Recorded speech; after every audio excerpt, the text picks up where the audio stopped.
a game we play from time to time. It's a very loose approximation, top third, middle third, bottom third.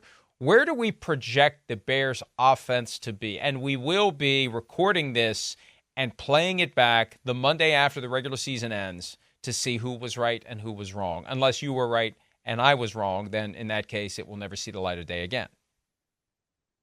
Okay. Let's go.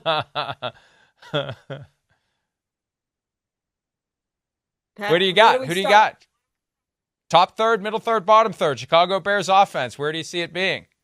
I've rattled you with Um, my disclaimer, and I've rattled myself. yeah. I was sitting here thinking about it. They were 20th in total offense last season. They're going to be better than that. I'm going to put them in the middle third. I'm not going to go with the top third, although I think they have the potential to be there. But I'm going to go the middle third with this offense, which I think will be enough to get them into the playoffs, Mike, and give them a chance to win a playoff game. So total offense and points per game, which they were 18th last season. I think both of those, they have a chance to be middle third. They're definitely going to be better than what they were. Yeah, I guess there are three categories we're supposed to go through on this, but I'm going to make the executive decision to do it as one big lump because and one of the problems I have with this top third, middle third, bottom third, there's not 36 teams. There's not 33 teams. Where do you draw the line? And I think for the Bears, you need to figure that out because I think they're going to be right on that cusp between what could be top third and Yeah. middle third, depending upon whether or not you put 11 or 12 teams in the top third. 10, 11, 12, I could see them at 11 or 12. I could Yeah. see them right there on the fringes of being a top third of the NFL offense after last year. They were great in rushing yards, but they were not great when it comes to passing, which dragged down the overall offensive performance. And that's been the big issue with Justin Fields. Where's his ceiling? I spoke earlier about that ceiling between your college abilities and your NFL achievements. We don't know whether or not he's at his ceiling. And that was why Chris and I don't remember if I even knew where you stood on this, we were initially saying trade that first overall pick for a king's ransom. See what you have in Justin Fields. It's still incomplete. The pass-fail report card for Justin Fields is still incomplete. Now he's on a new team.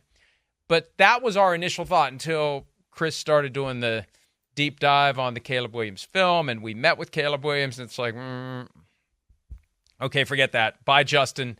Here comes Caleb. And also, we heard the quotes from Ryan Poles and Matt Eberflus that it was clear. It was clear they're moving on.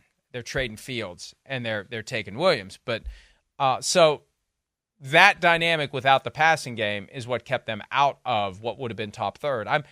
I'll say barely top third. Conceding that I'm not sure whether 11 or 12 counts as top third, that's what I'll say. There'll be 11, 10, 11, or 12. That's where they'll be, and I'll err on the side of saying that gets him into the top third. Yeah, I think they'll be just outside of that top 10, Mike, somewhere in the 11, 12 range with the talent they have.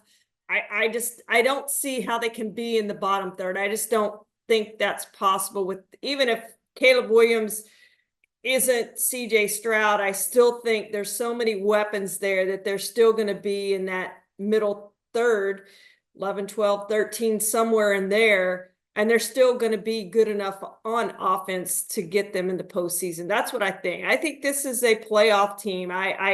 Again, I know it's a really hard division, but I just see this as a playoff team. And to do that, you need to have an offense that's at least in that middle third. You can't be in the bottom third usually and make the postseason. So I definitely think they're at least in the middle third.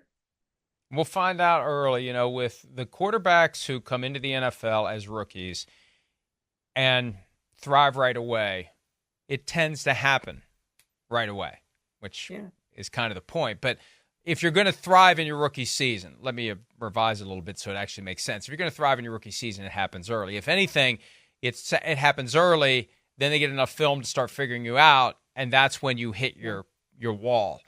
So we'll get an idea pretty quickly. They'll have something cooked up for everyone else that we won't quite know about, and they'll unleash it on the NFL starting week 1. We'll see it Sunday night, week 2, and we'll see what the Chicago Bears will be this year, offensively, defensively, and otherwise. Can they get to the playoffs? That's going to be one of the topics of conversation as we get closer and closer to the start of the season. Hi, it's Mike Florio. Thanks for watching PFT on YouTube. Hit subscribe for the latest news and analysis from Pro Football Talk.